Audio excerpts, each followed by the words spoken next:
Welcome to this BTV Right Now update. I'm John Luck. A massive drug raid took place on Tuesday afternoon across New England, including right here in Bridgewater. One raid took place at 45 Wall Street, which resulted in the arrest of 31-year-old Jeffrey Freitas. A separate raid took place at 45 Wood Street. Stephen Irving of Hanson and Sarah Perez of Johnston, Rhode Island were taken into police custody. According to court documents, 300 grams of fentanyl and $15,000 were in the home at Wood Street. An affidavit filed by the Department of Justice named Freitas as a customer and as a redistributor. Bridgewater Police Chief Chris Monti told the Bridgewater Independent that the two raids were unrelated, saying, quote, "Wall Street was very early in the morning and Wood Street was much later yesterday afternoon and then again in the evening."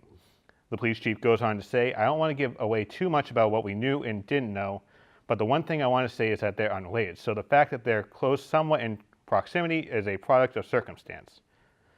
This was part of a larger operation that had 12 searches conducted in Brighton, Fall River, New Bedford, and Providence, which resulted in 23 arrests, and all 23 defendants are being held with no bail after appearances in the United States District Court in Boston. In just 72 hours, the school community relocated 1,900 students and 200 teachers after a partial collapse at the Mitchell Elementary School. Almost 2 years to the day when a portion of the roof at Mitchell Elementary School had collapsed, the Bridgewater-Rainham School District found out if it would receive assistance from the Massachusetts School Building Authority. We were informed that there were 87 communities that had filed for core projects. So we were one of 87. So we were competing against 86 other districts. And it was broken down to 17. And we are one of the 17. And I am very happy to report out that we have been accepted into the MSBA program as of today. BR Superintendent Derek Swinson revealed that this is just the first step of a lengthy project. The district has 270 days starting on March 1st. An initial compliance certification must be signed. It's a document that will show the district's compliance to follow the MSBA guidelines. A school building committee must be established, including a mixture of town people with building experience, the town manager, and individuals from the school district.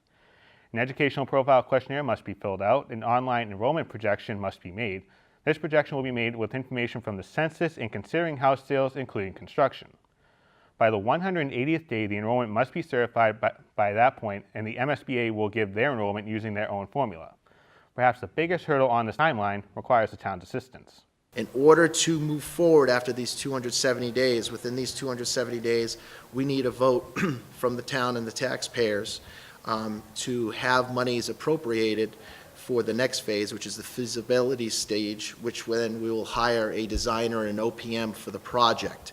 If we do not get a vote within the 270 days, we cannot move into the feasibility study.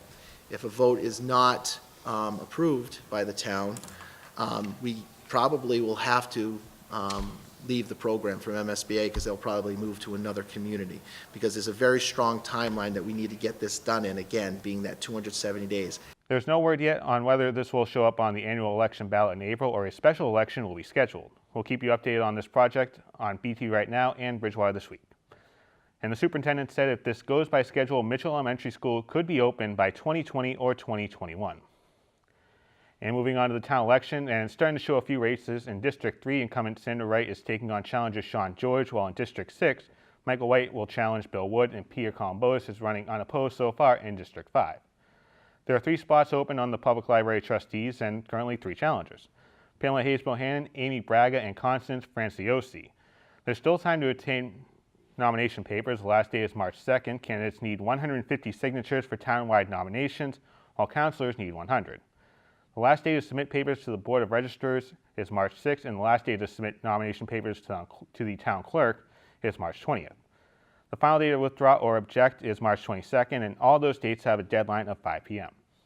If you'd like to register to vote, the final day to do so is April 3rd from 8 a.m. to 8 p.m. at the town clerk's office, and the annual election takes place on Saturday, April 22nd.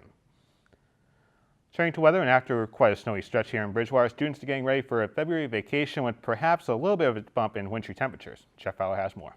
Well, John, it's going to slowly warm up this weekend on into next week for a big travel week for some, February vacation. We did have some snow move through the area this morning, primarily on the North Shore. You see Gloucester and Ipswich both picking up a little over 4 inches of snow. We had a couple of inches down the 128 belt, including Waltham, and yes, even an inch or so in Bridgewater, in Plymouth, and on towards the water. That is now moving offshore, so tonight we'll have clearing skies, partly cloudy for the most part, and then clearing later on, temperatures generally in the teens and 20s. Now, as we take a look at the maps across the country here, get ready for perhaps some February vacation traveling. You can see we're quieting down here. We do have a system here just off the map towards the west coast. That'll bring some rain and some mountain snows. And yes, we'll have some thunderstorms moving across the Gulf here as we go through the weekend. Advancing to Saturday, that system will pretty much stay in Texas for the most part. Some showers and thunderstorms moving across Louisiana and Mississippi. But it is dry if you're heading towards Disney World in Florida, and you'll be able to enjoy yourself. So if you are staying local here for February vacation, it won't be bad here either. Now tomorrow, we'll have partly cloudy skies. You can see temperatures will start to warm up. We'll flirt on the other side of 40 degrees. And as we run into the extended forecast here, bringing on into the weekend, you'll see we'll be moving into the 40s by the time we get to Saturday. And I think we do have a chance of making a run at 50 here by Sunday. We will stay dry for the most part and on the mild side as we get into the early part of next week. I do think we will have a chance for some storminess as we get towards the second half of next week. But for now, it's sunny and dry. Thanks, Jeff. Bridgewater State says every day is a great day to be a Bear. For the basketball teams, Wednesday night might have been that lone exception. The men's team lost to Westfield State 72-67 after getting outscored in the second half 43-26. And Sarah De Silva showed her impression of the Golden State Warriors, tying a school record with 9 three-pointers against Westfield State, helping her earn a career-high 34 points. Unfortunately for the Bears, that was still 10 points shy of a win as they lose 77-68. Jenny Lindland posted a double-double with 11 points and 12 boards. Senior Day is on Saturday, and BTV will be there as Bridgewater State plays MCLA, a win for the men's team, and they will host a MassCAC playoff game. We'll have replays airing on BTV and HD quality anywhere, anytime on btvaccess.com. And former BR Trojan basketball player Dennis Clifford will play in the NBA Developmental League All-Star Game in the Smoothie King Center in New Orleans on Saturday. Yes, Smoothie King Center is actually a real building, if you were wondering. Clifford is playing with the Golden State Warriors developmental team from Santa Cruz and is averaging 12 points and 9 boards per game. If you'd like to watch it, the game does take place on Saturday afternoon at 2:30 p.m. on NBA TV. And thank you for watching this BT Right Now update. I'm John Mark.